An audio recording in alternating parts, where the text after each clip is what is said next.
Today we are with visionary and permaculture pioneer, Bill Mollison. It's an honor to have you here with us today, Bill.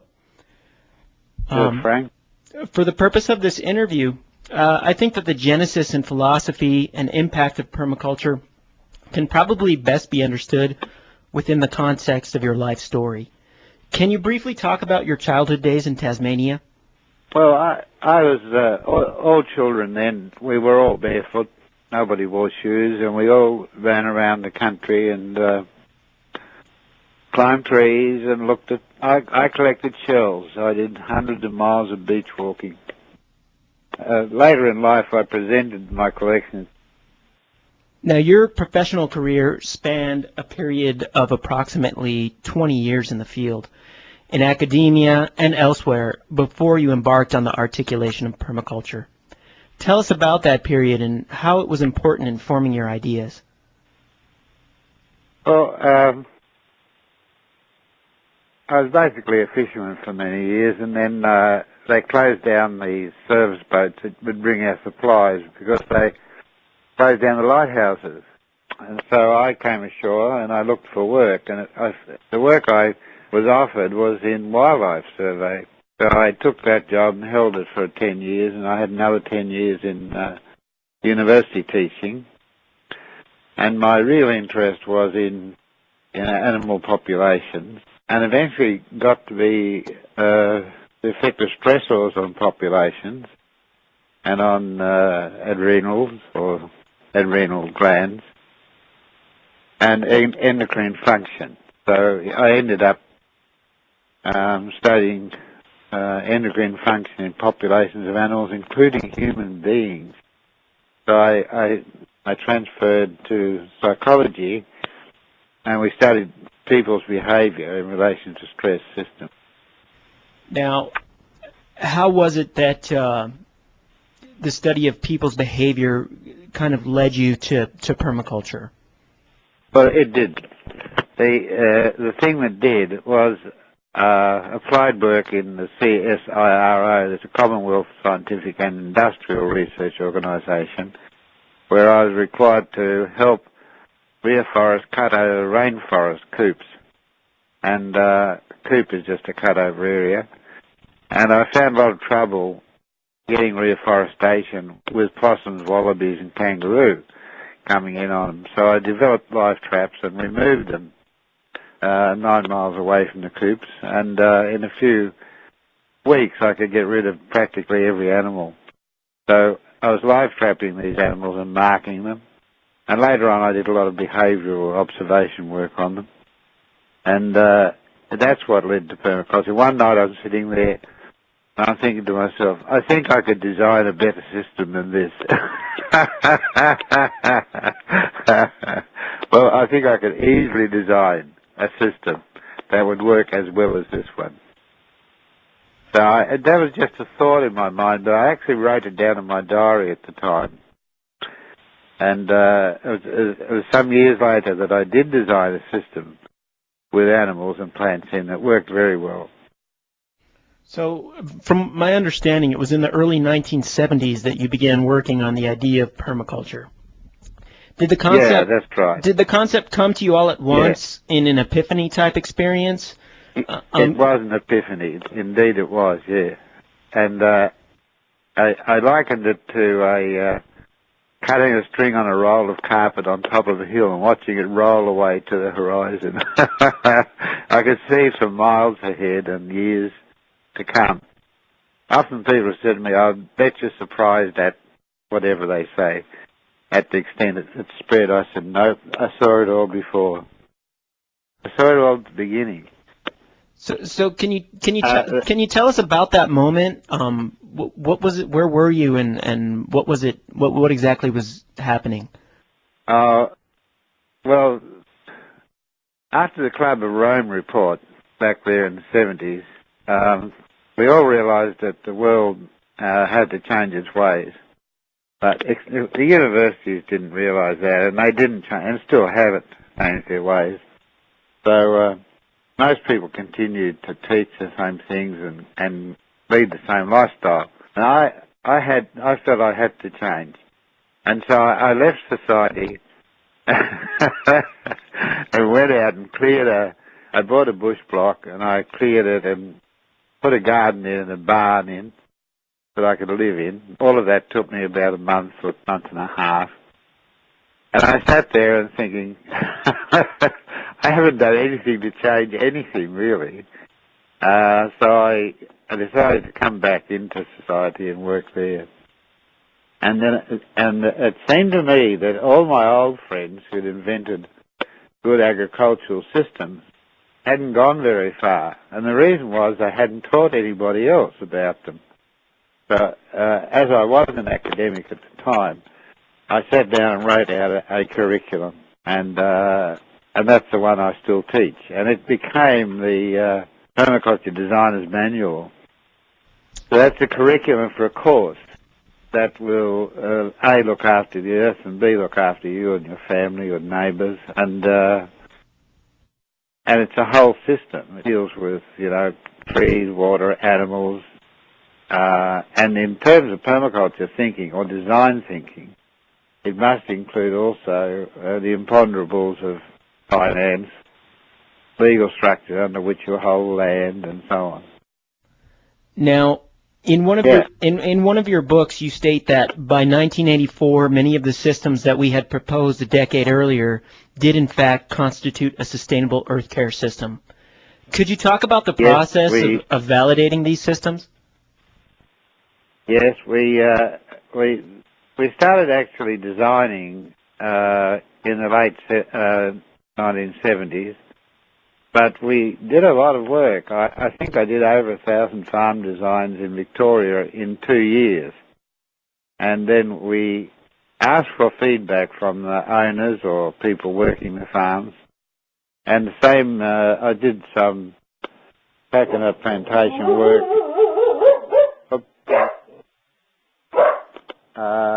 in the Indian Ocean, and that I have a dog that barks at everybody who comes. Anyhow, I asked them to tell me how my plantation worked. Everything seemed to be working well, which is no surprise, because if you think about it and your system is based on observation of systems, then it ought to work well. And somebody said to me once, does permaculture work? And I said, do trees grow if you plant them? It's sort of like a natural thing to me that it works. So once you actually validated some of the systems and saw that it was working, what was the trajectory of the movement after that?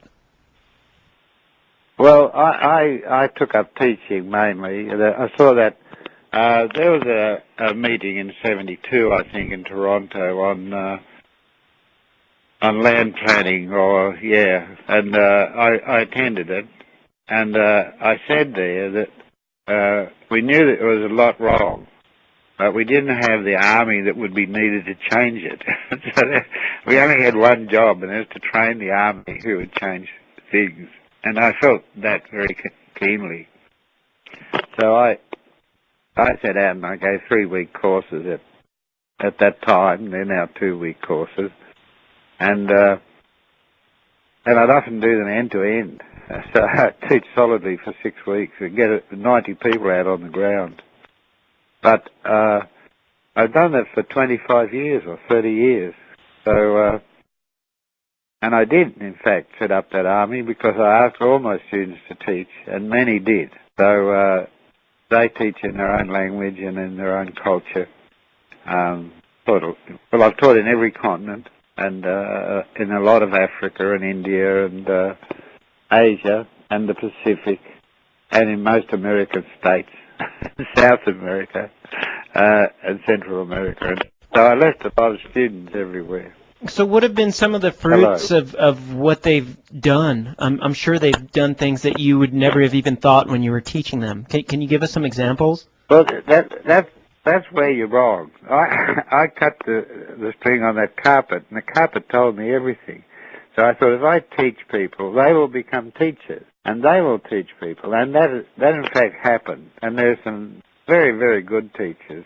some people were, like me, very attracted to deserts and went into the deserts and became very good people in management of deserts.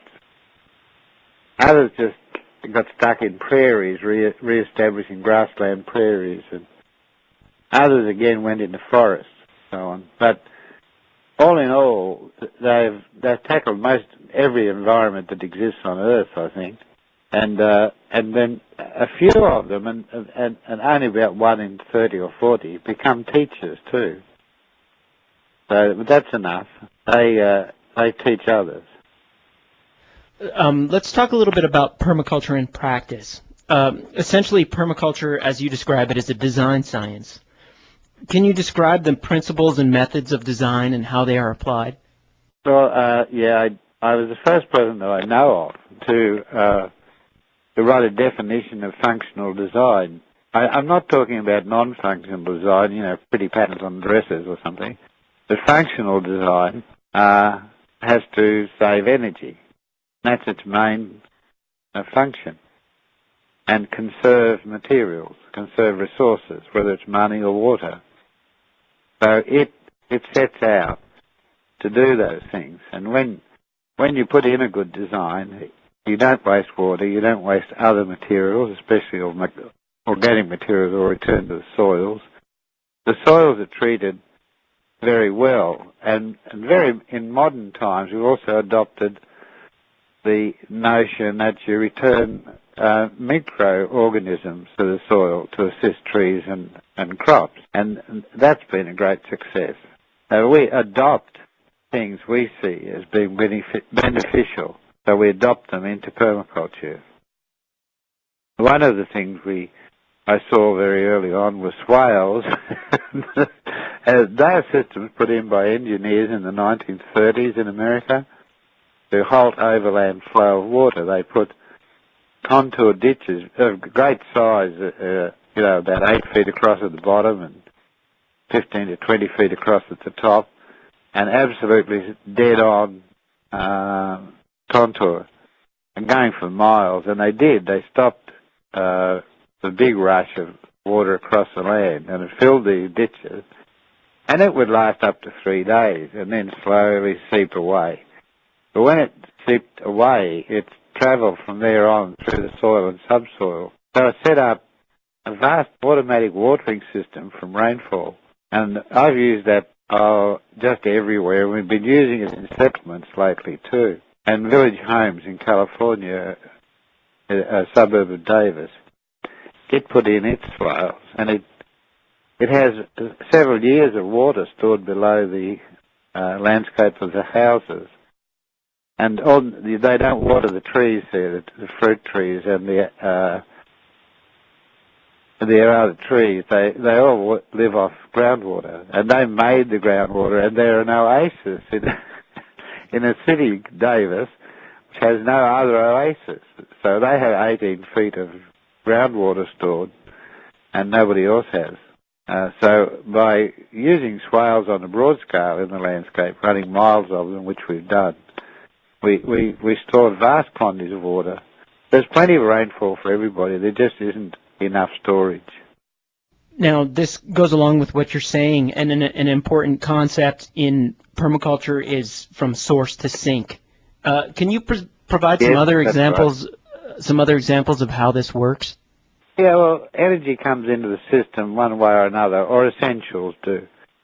Birds fly into all systems, as do insects. Like all your phosphate and nitrogen really is flying about in the system. How can you stop it? Well, I believe you must build up your local birds, so I plant lots of flowering trees and small fruits, and that brings a lot of birds in. And some of my crops, like sweet potato, I can't find a single leaf on my sweet potatoes that doesn't have 2 or 3 bird droppings on it. So really what we do, we stop the phosphate on the farm. And I said to somebody once, birds are much braver than I am. They don't care how much phosphate they put on a garden. I wouldn't put on as much phosphate as they do. Talk about the importance of edge in permaculture. Yes, that's a very good concept. The edge of anything, like the edge of two systems, the edge of the forest, the edge of the sea, is the richest place. It has the most species. It has species from the environment either side of the edge, and there are species that just belong to the edge itself. And here, as I look out the window, I have an edge with lots and lots of flycatchers along that edge and little grass birds, and they're both insectivores. And they're working all the time, but nowhere else but on the edge. And they bring a lot of phosphate to Earth, so they enrich the edge itself. And edge in all crops will have up to double the yield of within the crop. So you never sample a crop and include the edge. You always walk in the crop and sample it, because if you count the edge in, you get a very heavy crop, which you don't get. So I plant crops that are nothing but edge. If the edge extends 4 feet in the crop, and you can see that, I'll plant strips of crop 8 feet wide, and then an accessory crop in between. And so the main crop is nothing but edge, and that'll give you double your yield. So basically what I've done often enough, I've used that system, and I get same yield as a crop fully planted right across the field by only planting half the field. So I plant half the field and then yet another crop with a very different crop. And so I've sort of doubled the acreage. My challenge to people, to my students, is how many acres of yield can you get from 1 acre of land? And I've had up to 8 acres of yield for an acre of land. Well, then you have to go into multi-tier agriculture. So you get an acre of pears and an acre of gooseberries, an acre of wheat, all on the same acre. So this is a concept that is very much opposed to industrial agriculture. No, it can go as big as you like, and the bigger you go, at some stage you become industrial agriculture. I guess what I'm getting at is most industrial agriculture is monoculture, and what you're arguing for is polyculture. Oh, well, monoculture is a silly idea. It wasn't a good idea to start with. Nothing to say about it. It's a ridiculous idea. It gives you least crop and most damage and most effort, and is less sustainable than any other system. Why is it so prevalent in the landscape, though? That's something that kind of baffles me. Because it's basically simple. It's simple. You don't have to think. You just remove everything there was on the landscape, every tree and shrub and weed, and sterilize it, spray it or plough it, and put in what you think you want, and grow that. And it doesn't last long. And generally the losses are great. I think the losses from maize crops in America are like 4 tons of soil per annum per acre, or at times 40 tons if you plough a steep hill. So you can never make up your losses. Nobody carts soil back onto their land. You do 100 acres of corn for 100 years, and you're out of business. And agriculture salts up areas. In Australia, an area the size of Ireland itself is made salt every year by agricultural practices. Agriculture is responsible for the loss of 40% of all soils in the last 50 years. So it's a dastardly fair.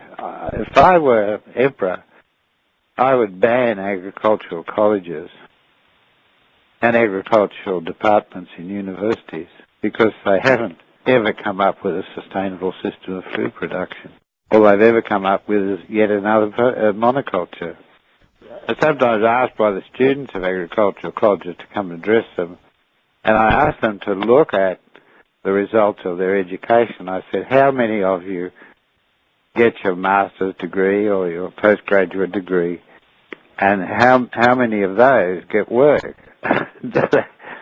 they're a bit shy about it, but they admit that nobody ever gets a job. I said, yeah, because what you're learning is something that nobody wants. Now, one thing that you point out is that as the number of soil scientists has increased, it's also correspondingly increased erosion. Yes, correct. They increase about at the same rate of erosion. Erosion beats them slightly. They obviously are having no effect on what they're supposed to have. We train soil scientists, so the soil is conserved and there's not much erosion. What we get is vastly increased erosion and loss of soil and destruction of soil by salt. And soil scientists are notably absent in the field. You hardly ever meet one. So what can we do to, what are some of the best strategies that you've seen and employed to address these issues of land degradation and soil erosion, probably some of the most pressing issues that are facing us today? Well, I started with conserving all rainfall, so I start with swaling the entire landscape. Start from 3 feet down from the highest point. So you run a contour right around the highest point, except for where you're going to access it. Leave a little road across the swale. And you keep on going 3 meters lower each time until you get to the plains. And then you go up to 100 meters apart with swales. So now water can't wash across that landscape anywhere. It must stop and soak in the landscape and travel extremely slowly. A couple of meters below the surface, and probably after 4 rains, you could grow trees for 100 years without ever watering them. And what you've done, you've set up huge storages. The landscape itself is the largest storage we can use. We can't keep all the water that falls in dams because they can only ever contain 15% of it. The rest of it always runs off. And we're always complaining in Australia that we've got drought or we're running out of water. In my farms that I've lived on in Wales, they never have drought. They're green all the time because there's water moving through the land. It's going to take it maybe 15 or 30 years to go all the way to the streams and leave the property. As you talk about water, water is very much a sensitive issue. It's become very contentious around the world. How can we ensure access to clean and abundant water?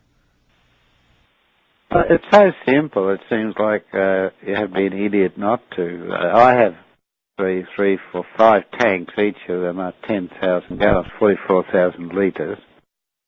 On my house and buildings, barns and things.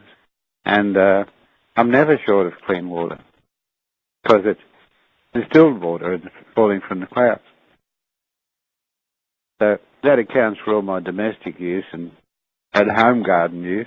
And then I always swale fields and catch the overland flow too. And I put in big dams, 10 megalitre dams. Water from them early in the rainy season and count on the swales to keep on the water for most of the year. But I never have any water problem. And if anybody else ever did what I did, we wouldn't have a water problem. But I don't see a single government authority swaling or in many of our cities, up to very modern time, it was forbidden to put a tank on your house because it wasn't aesthetically pleasing. So, in a sense, bylaws were preventing you becoming water sufficient, and that's kicked back badly on Australia because whole cities are going to have to close down if droughts continue. And yet, a city can store vast amounts of water, enough to do itself for years, if it catches its roof water, which it now doesn't because it made silly bylaws. Sometimes it seems like a cosmic joke that if you're sort of simple-minded and lazy, you're bound to become extinct. Anybody who practices monoculture and doesn't have a water catchment off their roof, I think, invites extinction. Are we inviting extinction now? Yeah, and I think extinction is a matter of stupidity, so the stupid become extinct. And people who weren't stupid are not bothered. How do you see the permacultural scenario of energy security playing out over the next 20 or 30 years?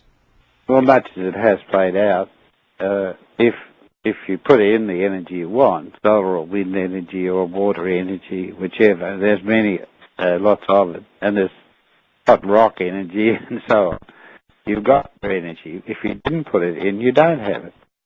And right now, I think Australia has gone mad and putting even the most remote house and the most degraded little house will have all its electricity on its roof. There's solar. And most have their hot water systems as a solar hot water system. But I expect every house that survives in 100 years' time will have all its own heating and electricity built into it. And already they're demanding that houses supply 80 or 90% of their own energy by design.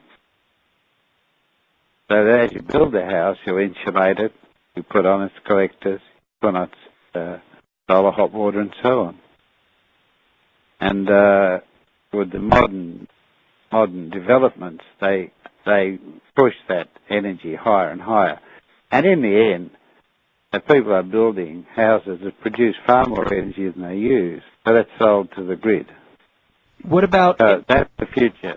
What about energy and transportation? Well, here's a strange thing. I don't know what people are worried about that. I don't know what people are doing in all those cars. I often look at them going along the road. I think, what the hell are they doing? I asked a truck driver once, what are all of these trucks doing? He said, moving widgets. I said, what are widgets? He said, anything totally useful. He said, I'm taking this huge load of breakfast cereal to, I was in America. He said, I'm taking it to San Francisco. My friend is coming from San Francisco with the same load and taking it to New York. So they're moving widgets in all directions and doing nothing that they consider to be essential. And I think most of the traffic on the road is inessential. And I stayed with friends in Los Angeles, and every evening they'd say, well, let's go drive. And they'd go and cruise the streets to see what they could see. And everybody else was cruising the streets, you know. And I don't know what all that's about. But I grew up in a town of 700 people. We had 3 horses and 3 low carts with pneumatic wheels, and they moved all the furniture. They delivered all your meat and milk to the door, and they picked up people from the railway station and took people to the railway station. So we had total mobility, and we travelled overseas. We had boats, and I would cross the Australian mainland on my fishing boat often enough. So 3 horses, 700 people, that's a horse and float, low cart with pneumatic tyres, to each 200 people. So you can never run out of horsepower, perhaps. I don't think you can use 1,000 horsepower to go cruising at evening, no. And I'm not sorry when that ends. It hasn't got long to go. I love society when we just had horses. It was just beautiful. What is your take on peak oil, Bill? Peak oil? Oh, yeah, that's a sort of a frenzy. All the people I know interested in peak oil or who use the words peak oil are kind of, they're frenzied, and it's as though they're frightened the daylights out of themselves, and they want to frighten everybody. What happens when you get frightened of running out of oil? You get useless, you know. If they just bought a horse, they'd do better. I think they never lived in an area which didn't have oil. If they did, and they can, you can. I commonly stay a long time in African villages, and I stay a long time in Indian villages. You don't have oil houses or oil or cars. The life is very good. I like village life. And 1 or 2 horses, 1 or 2 oxen, that's all you need. We don't normally shift a lot of weight, and they'll shift all we need. Do you see us shifting to a more agrarian-type society out of necessity? Well, yeah, you have to think about producing your food sooner or later. You can't look to somebody else all the time to look after you, you know. And people often come to my courses and they say, I expect we've got organic food to eat. And I say, well, are you a great organic farmer? And they say, no, I don't farm at all. I say, well, you expect somebody else to work for you. Is that right? And I said, your expectancies are unrealistic. If you want organic food, you have to grow organic food. And if you ask somebody else to do it, you really can't trust it. So, yeah, we'll have to become more responsible for our lives. But what's wrong with that? I mean, it doesn't take you long. It's quicker, I found, and so have some of my friends. It's quicker to have a home garden and eat from that than it is to go to the shop. If I go to the shop from where I'm living now on a small farm, I travel 17 miles to a little town, and it always takes me all day to shop. And I come home, so I spend a whole day. Well, you never spend a whole day making your garden, or you'd have more food than you could eat. Could you talk a little bit about the transition period? You've shown this a little bit in your books. When you take a area that's been monocultured for many years and you turn it into a permaculture, how long is that transition period and what occurs during that time? Oh, well, over the next 12 months you could turn it right around. First of all, you conserve all the water that lands on that land and you soak it into the land. Act one, scene one. And that stimulates growth. And then you put quite a lot of trees in. They can be very productive trees. They can be chestnuts. Matter of fact, I think I worked out once you only put in 12 trees and it takes you an hour and they supply all your needs. If you put in 3 or 4 olive trees, that's all your shampoos and oils and that's all your cooking oil and your lighting oil. And you put in 3 or 4 chestnuts, that's more than enough to make all your bread and stuff. And a few prunes and apples, and you're home and dried. So for half an hour's brisk work with a mattock, put in enough trees to support you forever, and all your descendants.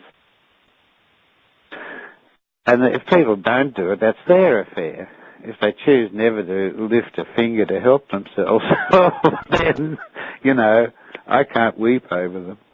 How is permaculture relevant to what's being described as the global warming crisis? Well, you wouldn't have had it if you're all in permaculture because you wouldn't be buzzing around in hundreds of horsepower vehicles all day long, which everybody seems to be. It was just it's just a phase that humanity went through. And it was ridiculous, really, when you think about it. All you've got to do, in America at least, is go and stand by one of those freeways and, oh, God, you think this is madness. It's like a giant fire that everybody's caught in. And across the landscape drifts this yellow smog, which you can't breathe very well. And in Los Angeles, they always have big posters going up, don't run, don't get out of your car, don't exercise, because you'll die. And this is living in your own stupidity. So I don't see where it came from, or why people persist in it. I mean, I'm like everybody used to be, your grandfather was. We grew up in villages, and we thought they were great. And it was quiet, and I think the village I grew up in had 2 cars by the 1930s, and they both belonged to my father, who was an engineer. And we used them once a year to go for a picnic. And that's how essential cars are. They're not.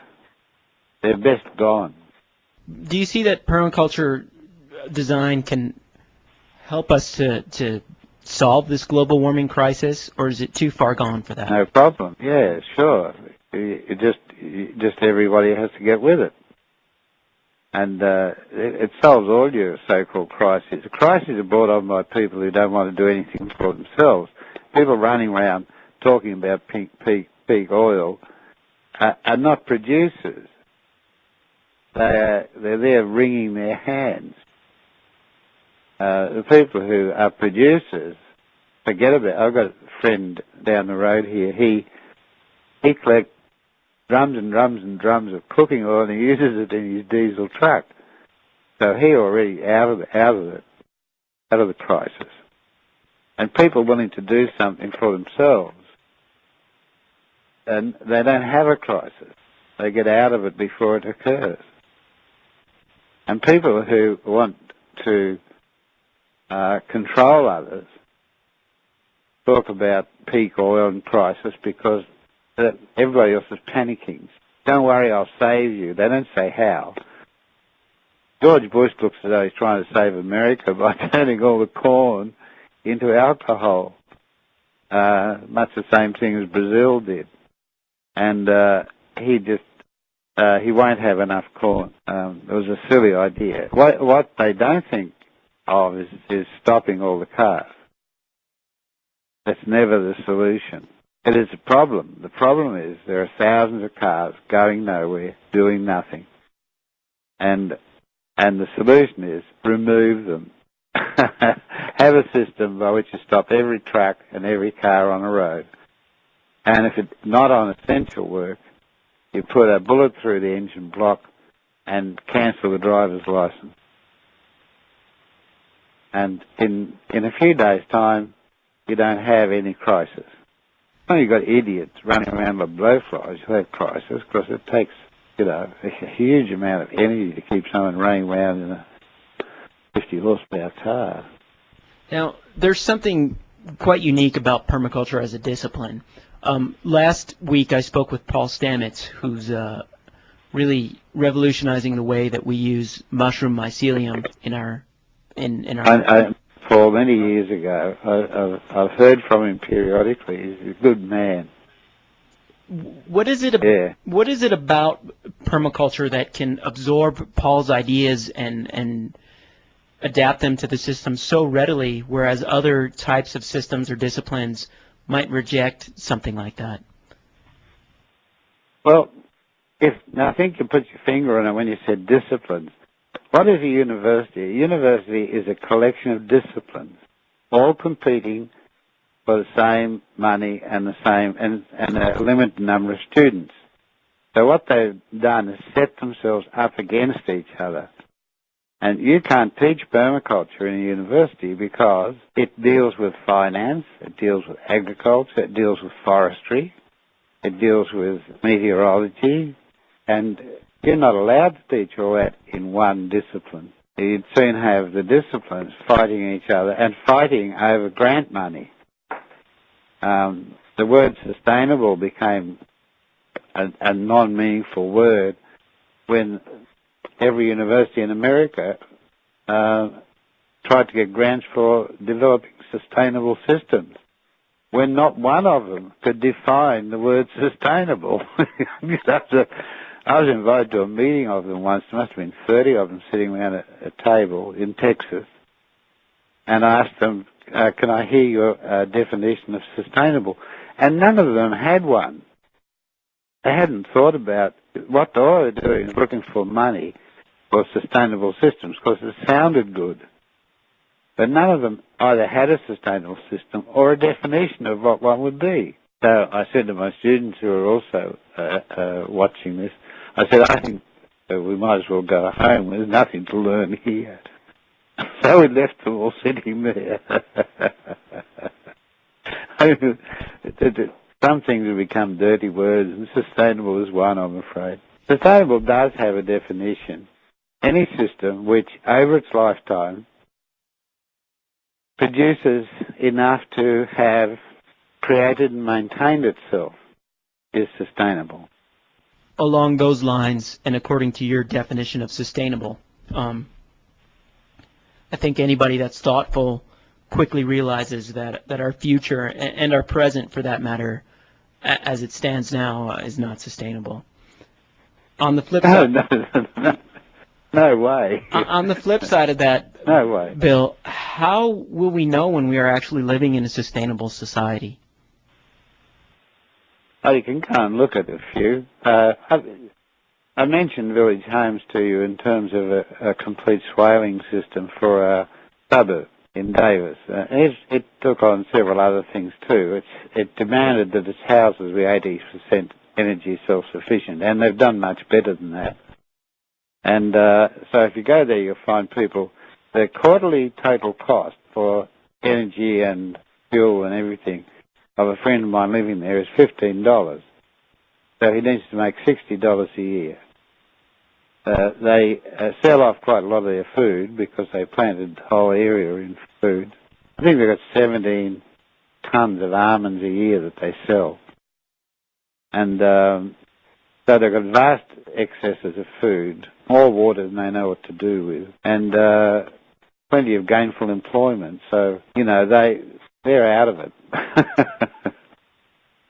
And anybody else can go out of it too. You can go out of it on the basis of a single homestead, or you can join with others and make it a sustainable development. We're always helping people plan those. So, yeah, it's not difficult.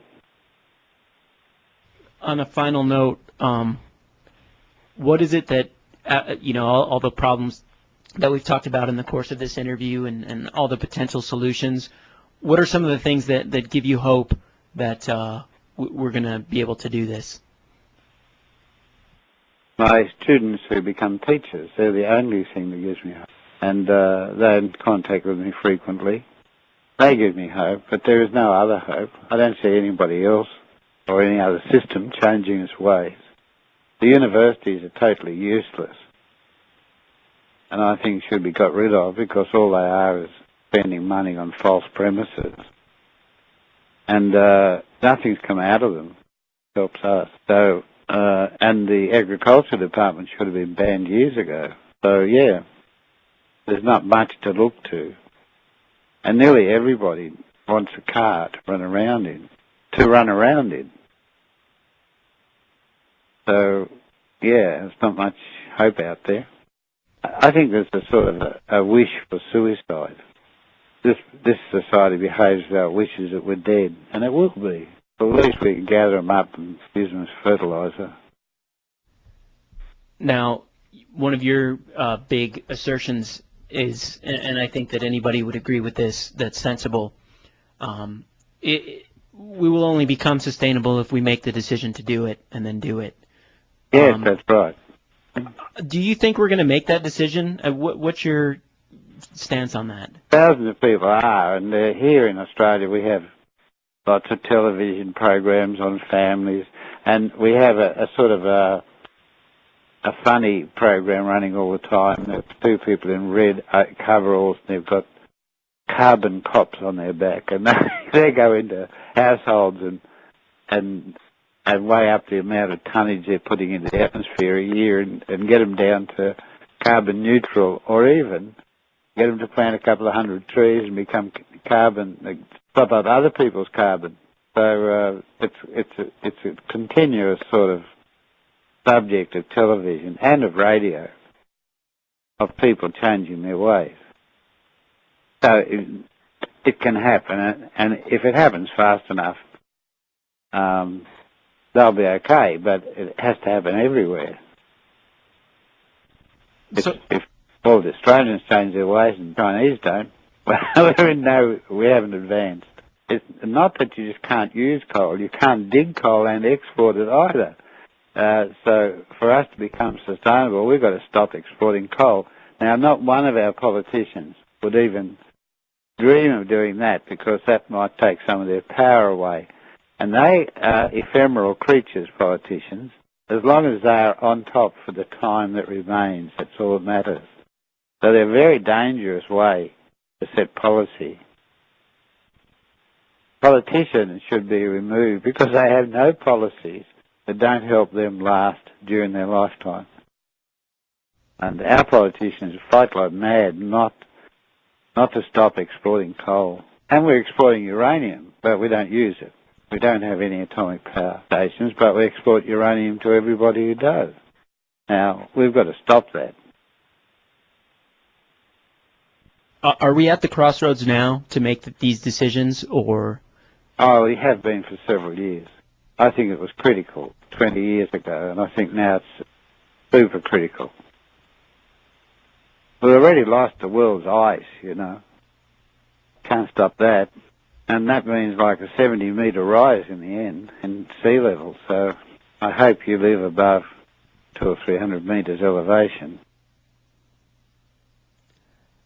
I'd like to thank you so much, Bill, for joining us, for sharing your ideas with us, for telling some people that haven't heard about permaculture. Maybe this is the first time they're being exposed to it, and maybe other people have been practicing it for many years and are delighted to hear your perspective on things now. Thank you so much. For every animal.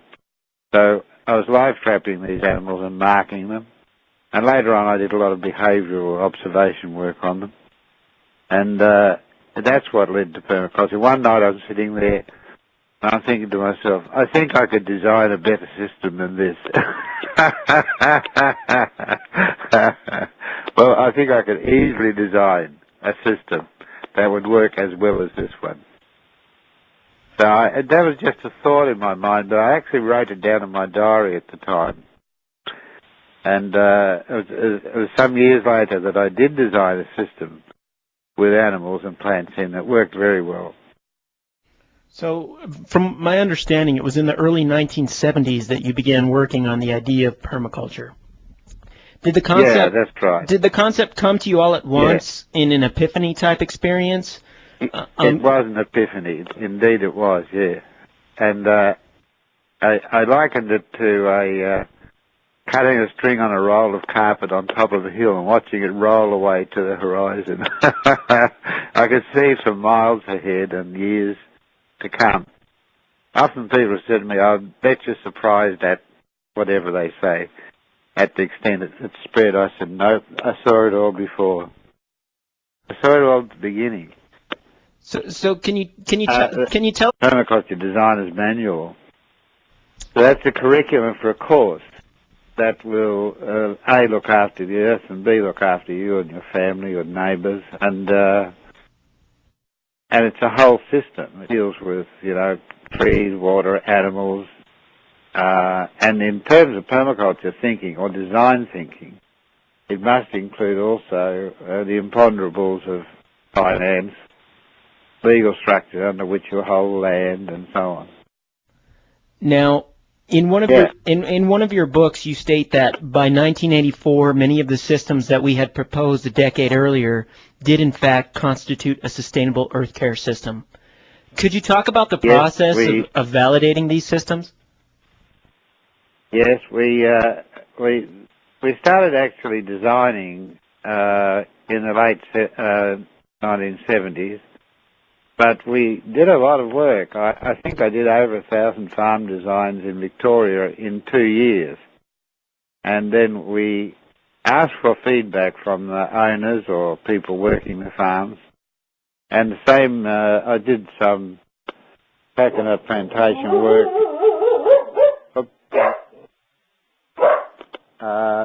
in the Indian Ocean.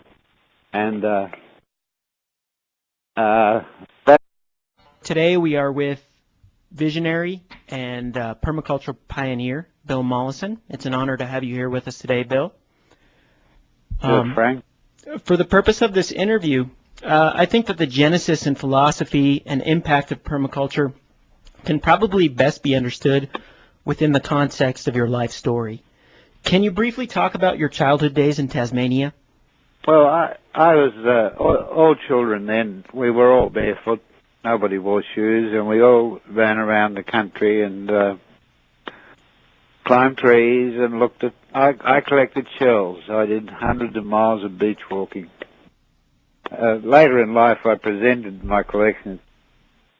Now, your professional career spanned a period of approximately 20 years in the field, in academia and elsewhere, before you embarked on the articulation of permaculture. Tell us about that period and how it was important in forming your ideas. Well,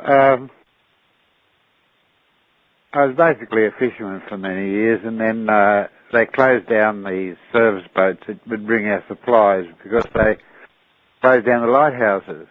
And so I came ashore and I looked for work, and the work I was offered was in wildlife survey. So I took that job and held it for 10 years, and I had another 10 years. Tell us about that moment. What was it? Where were you, and what was it? What exactly was happening? Well, after the Club of Rome report back there in the 70s, we all realised that the world had to change its ways. But the universities didn't realise that, and they didn't change, and still haven't changed their ways. So most people continued to teach the same things and lead the same lifestyle. And I felt I had to change. And so I left society and went out and I bought a bush block and I cleared it and put a garden in and a barn in that I could live in. All of that took me about a month or a month and a half. And I sat there and thinking, I haven't done anything to change anything, really. So I decided to come back into society and work there. And it seemed to me that all my old friends who'd invented good agricultural systems hadn't gone very far. And the reason was they hadn't taught anybody else about them. So as I was an academic at the time, I sat down and wrote out a curriculum, and that's the one I still teach. And it became is in university teaching. And my real interest was in animal populations, and eventually got to be the effect of stressors on populations and on adrenals or adrenal glands and endocrine function. So I ended up studying endocrine function in populations of animals, including human beings. So I transferred to psychology, and we studied people's behavior in relation to stress systems. Now, how was it that the study of people's behavior kind of led you to permaculture? Well, it did. The thing that did was applied work in the CSIRO, that's a Commonwealth Scientific and Industrial Research Organisation, where I was required to help reforest cut-over rainforest coops. And coop is just a cut-over area. And I found a lot of trouble getting reforestation with possums, wallabies and kangaroo coming in on them. So I developed live traps and removed them 9 miles away from the coops. And in a few weeks I could get rid of practically